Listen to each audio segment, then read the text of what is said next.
Hello everyone, my name is Noah, and welcome to the Stet Studio. Today we're going to be doing another work with me in my art journal type video. We're actually going to be creating the spread for this book, Sisters of the Vast Black by Lena Rather. And you can see it was quite a short book, it was a really good book, I enjoyed it a whole lot, and we are going to be trying something a little bit different. I'm going to be painting a galaxy on this black paper and then taping it in. I'm actually not going to be including any other pictures besides the cover of the book, like I always do, and it'll just be something fun to kind of play around with, low stakes type of art. I've done a lot of art lately that really stressed me out just because it was intense and I needed to get it done. I've been under a lot of deadlines lately and struggling to meet them, so it'll be really exciting to just play for a bit. So I have the supplies here that I'm going to need for most of what I'm doing. I will need to get out my stamps and stuff later, but since we're starting with paint, I thought that I would just get out the paint. I have all of the supplies linked down below. As usual, I have Turner Acryl Gouache, which is kind of like if gouache had a baby with acrylic, so it's like regular gouache but is not water soluble. And I decided to use this because I didn't want it to be super easy to reactivate if water's on it. Not that I plan on dumping water on my hook or anything, but you never know, that could happen. And also because it will be not as chalky when I go over it with my gel pen.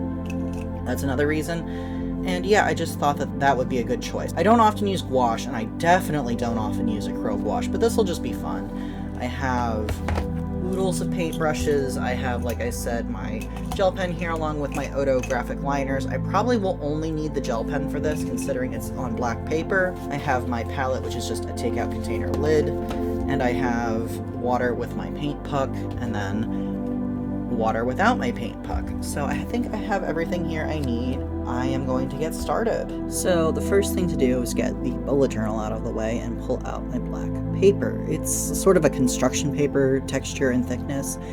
I think it was meant for scrapbooks. I bought it at the Center for Creative Reuse here in Pittsburgh, and I got my acrylic gouache out and started spreading out some colors on my really gross looking palette. The problem with these colors is that when I bought the set, some of them were already dried out, so I still use them now and again. I probably should have gotten my money back, but I just never bothered. But yeah, I was able to find enough colors that would work well, and I did dilute it down a little bit, which is kind of counterintuitive to gouache. Gouache is meant to be opaque, but it can be used in a more watered down consistency. Speaking of water, I know I said that acrylic gouache cannot be reactivated by water, and what that means is that once it's dry, it cannot be made wet again, because it's essentially a layer of plastic. That does not mean that you can't mix it with water or any sort of acrylic medium if you so desire. So yes, in order to thin it out, I just used water, and I did that a bit with each color because I wanted a sort of transparent effect, like I said, and this would have probably been best done with sponges, but I really just kind of took a brush that I didn't care too much about and mashed it on the paper with each color. This is one of my very first brushes from when I learned to watercolor. The paint's peeling off, the bristles aren't in that great a shape, just if I ruined it, it wasn't a big deal. And I wanted to be careful with colors. I didn't want to create an ugly brown, so I tried to put complementary colors next to each other, but in the end, it didn't really matter. As you can see, I have red and green next to each other, and they are, or rather pink and green, and they are opposites on the color wheel, but it didn't matter. I waited until things were dry enough, and then I added complementary colors, or colors that would mix well with each color kind of around them, just in case there was any blending, it would be with those colors rather than the other two. And I didn't want to get too carried away and paint the whole page because obviously I didn't need it, and it would have looked pretty cool, but it really just wasn't necessary.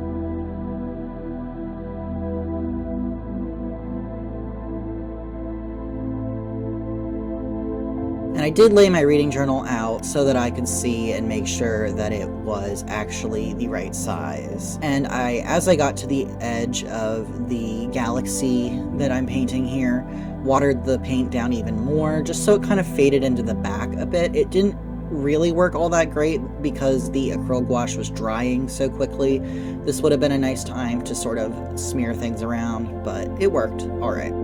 And then I added, with watered down white, some stars. Rather than using the white gel pen that I have, I decided it would look better and be more random if I used watered down white. I was hoping that they'd be a little more transparent so that they didn't interfere with the white writing, but in the end it didn't really matter. I traced out the size I needed and cut it out.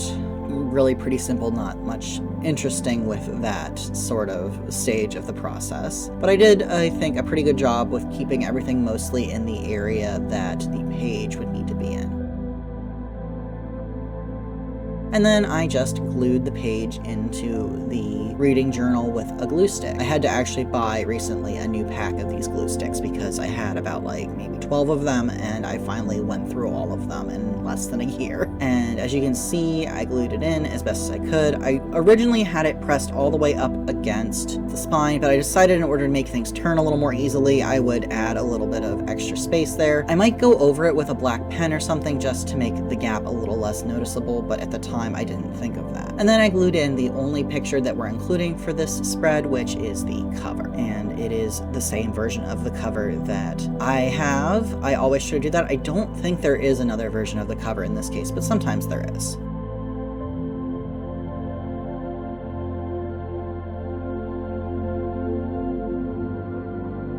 And then I added in the title. I realized at this point that I really couldn't use my stamps because I didn't have any white ink, nothing opaque. All of the colors I had were not opaque. They're transparent, at least to some degree, so I decided to use the white gel pen to write in the title. I do like to do that even if it is included on the book cover, as book covers tend to have the title, but I think it's just a nice sort of centerpiece or focus point for the spreads. I don't always do it, sometimes I forget, but I do try. This time I decided it would look nice in the middle, and I did thicken up the letters a little bit. I kind of wish I hadn't. I liked the way it looked beforehand, but some of the letters just needed to be evened out. The lines were a little bit wonky looking, so this was as good a solution as what I could come up with. In the end, I don't think it looks that bad. I just preferred the thinner lines that I initially put in. This white gel pen is fantastic. I've had lots of trouble with Jelly Roll pens before, but I really thought it was quite fantastic in here. It was nice and juicy, it was nice and opaque, and it didn't leave any sort of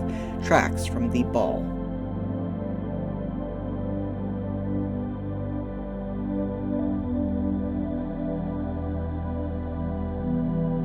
I decided to try coloring with the gel pen on top of my stamps and using that as an ink. It worked all right, you'll see in a minute. I feel like perhaps it had already started to dry by the time I managed to stamp it in, because pen ink is meant to dry really quickly so you don't smear it. Whatever the case, it worked all right. I can't find any white stamp ink in my local stores. I may have to look online. I don't know when I'll need it though, because I don't know if we'll be doing this again in another spread. But either way, it worked all right. I just kind of filled in the lines as best as I could with my actual pen. The stamps indicate that this was a book that I read physically. You saw the physical copy, and it was on my TBR list.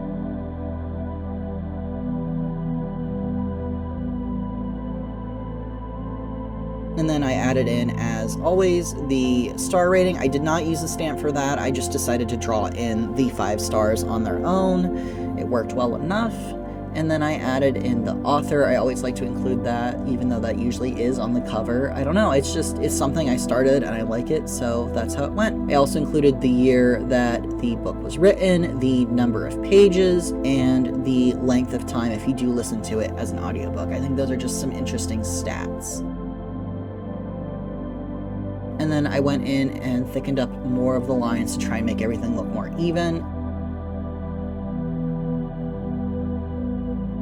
And then I actually started writing in my little review/journal using, again, the white gel pen. So this book, as you'll see, I'm talking about a little bit here, was a book that I was really interested in. I actually learned about it during a pitching contest on Twitter.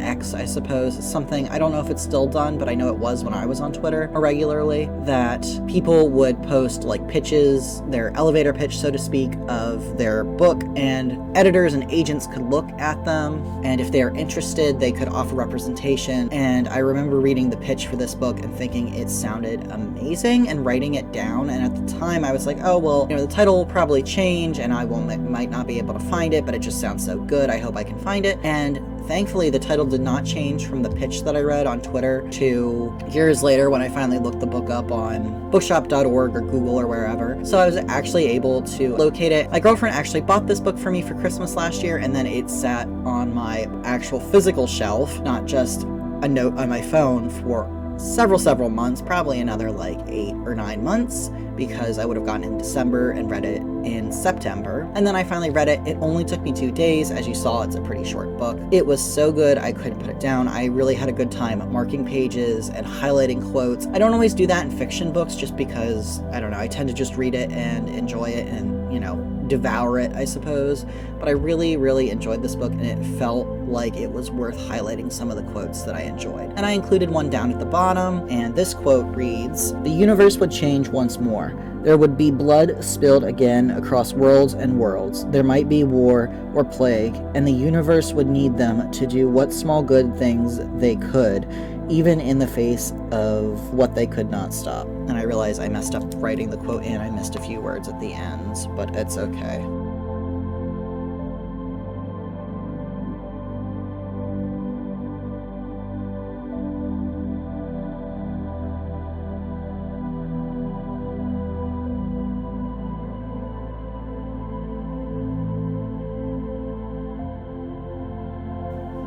Okay, well, I seem to have finished up rather quickly. This did not take as long as I thought it might. I really like how it turned out. I was concerned about how I wouldn't be able to use any of my stamps, and as you did see, I did try it. It didn't really work, but it looks alright with things written in. This pen is really nice. I enjoy it. I've not had a lot of luck with Gelly Roll pens before, so I was skeptical, but like I said, I really like how it turned out. This is really pretty, and I'm super happy with it. And yeah, that's it. It was not a super complicated spread compared to some of the ones I've done, but I think it looks really nice. If you would like to watch some of my other art journal videos, or perhaps my bullet journal videos, there are links for all of that, playlists and whatnot, and you can find all of my other videos, of course, on my channel. I also do, besides journaling, a lot of tarot videos.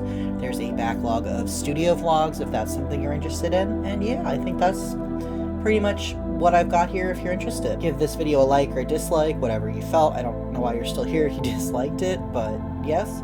Be sure to subscribe if you'd like to see more of my videos. Leave a comment, tell me what you think. Have you ever read this book? Would you read it based on my description and what I wrote?